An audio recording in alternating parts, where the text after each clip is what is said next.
Sanibonani molweni ndiyanamkela kwezase-TV ngesiXhosa. UVusi uye wafika-ke kwaKwenzo apho efikele ebona khona ke lo mhlola wale boksi yalo Kwenzo Junior esitsho into yoba hayibo ngubani lo nguNomalanga wabe sithi omnye ewe cacile nguNomalanga qha ke ngandibani noba uphi and iwari yam kuba uNomalanga ndamnika isitshixo ndiyazisola ndimnikelani. Uthi ke uVusi hayi kuyafana noba ungathi uzosithatha ngoku ngale ndlela kwenzeka ngayo uNomalanga uyaphambana ucacile uba sele enazo kwa isipekhi ngoku. Ethi kodwa nawe Kwenza uva ndandikuxelela into yoba lo mntu lo mripoti emapoliseni. Hayi ke uVusi ke ukwenza isithi hayi ndicela ungandixeleli ngaleyo into njengangoku. Ndicela sijongane nale ingxaki endikuyo ngoba kungoku nam andimazi noba uphi lo mapolisa azomkhangela phi uNomalanga. So cawa ke wakhangela ke wathi wamfumana esemotweni ke uKwenzo apho afike khona emqonqozela efestileni Nomalanga wethu lithi tu. Until athi Nomalanga ndizozama ukwenza izinto zibe rayithi. Kwangona aguqukayo amjongayo, umjonga nje kakanye waphinde waqhubeka walala Nomalanga. So ke inoba kuke kwenzeka into yoba ke uphinde wavuka ke ngoba ubonakele sele esendlini noKwenzo apho axelela khona ke uKwenzo into yoba udinga uba kwenzeke intoni uba mabamse omnye umntana. Ke mabaphinde bazame ukufumana esinye isisu futhi basifake kuye. Phinde futhi babe nomnye umntana bathenge nje ukutya komntana uKwenzo okumbona uba heyi ingathi ubona isiporho okanye uthetha nesiporho khona nje into ayibonayo uba ayenzeki kakuhle kuNomalanga uyaphambana. Ethi zonke izinto zizoba ngathi zi-real sifuneka sibe nazo nee-symptoms sizame ii-symptoms uba sizoba neziphi ii-symptoms zizothini ii-symptoms zethu zokukhulelwa. So ingqondo yona ikhona into ethi ewe yayiyifeyiki laa pregnancy nangoku mayiphindwe but ke ngokuxelela umntu orongo lo wayemfeyikela. USibongile ke yena ngapha esikolweni urisiva ii-voice notes zikaNomalanga ezimthukayo into yoba yena uyi-home wrecker wathi achithe umtshato wakhe kwathini. But ke uzama ulapha uthi no, wena uzawuchitha umtshato wakwaNomalanga, uNomalanga wazichithela ngokwakhe umtshato wakhe ngokuxoka esenza ii-fake pregnancies. So wena awudibenanga naloo nto leyo.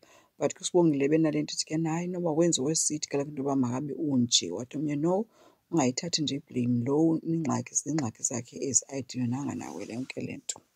UPhetheni ke nonjengaye babuyile ke engcwabeni and ke unjengaye uyazisola kakhulu ngokuba angayi esingcwabeni nokuba angasenzi kwa isingcwabo esi sikamntakwabo ngoba uthi lo mntu besivana kakhulu naye nam ndihluleke nje kuku-andastenda into eyakhe yenzeka kuye ngento esixabanisileyo nje eyenzeke once khange ndikwazi ke ukumsapota sele egula ndivele ndamyeka nje kanjalo ndangamenzela ne-funeral edisenti.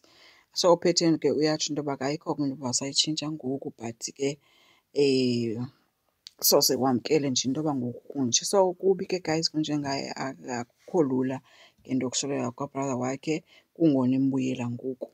Kwelinye icala uPhetheni ke akeva kamnandi ngokurizayina kukaMavis. Uthi makahlale uMavis uzosikamnika imali qha ukumncedisa kule nto le bhizinesi yalo nyana wakhe. Uthi uMavis no, it's not about imali yonke le nto. Kum yonke le nto it's about into yoba ndibe secala abantwana bam njengangoku. uPhetheni ke akaphathekanga kamnandi uthi ndizohlala apha ngubani umntu endizophinde ndithethe naye. uMavis uthi uya-andastenda kodwa bazothetha efowunini. Uthi ke bakhumbula memba nguwo osifundise into yoba ifemeli zakuqala and funeka sibe ngabantu abaunited. So ke ngoku awuzothi into xa uyifundisa thina ijike thina singakwazi ukuyenza. Kunyanzelekile ndiye kulo mntana nam ndiwaride ndinguMavis because kaloku lo mntana ndiyalo uba izawuphumelela noba izophumelela and uba ayiphumeleli sizophila kanjani because kaloku ndizobe ndingasasebenzi njengangoku. So uPhetheni kulapho ebeyibambe khona into ethi ke no, suhamba sebenza ndiza kunika imali yoba niqhubeke niyimeyinteyine ngohlobo oluthile ibhizinesi leli. Wathi omnye no, andizukwazi. kaDlamini ke bazincamile ke baya kwaKwenzo yokunceda uKwenzo kule meko akuyo. Bafikela kuNomalanga ke into eleleyo phaa ke besithi hayi siyacela ntombi uziphuthume. Asikwazi nje thina nogcina ngapha sithi kaloku sina sasizitshomi nami mhlawumbi ikhona into endingayenza. Hayi uPhetheni yena kuthi ke hayi le nto ayimbanga nje kodwa nje ibuhlungu nabe imenzela intliziyo ibuhlungu. So bebemcenga wethu kuthiwa makaphakame ke kule nto ayiyo azilungise angenzeli bona but azenzele yena.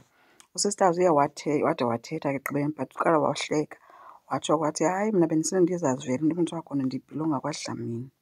Ndingumakoti kaDlamini kaloku mna ndalotyolwa andithi nandilowa nandigqiba tata. So mna apho ndihamba khona izinyanya zakwaDlamini zihamba nam. So ndiseyifu mna.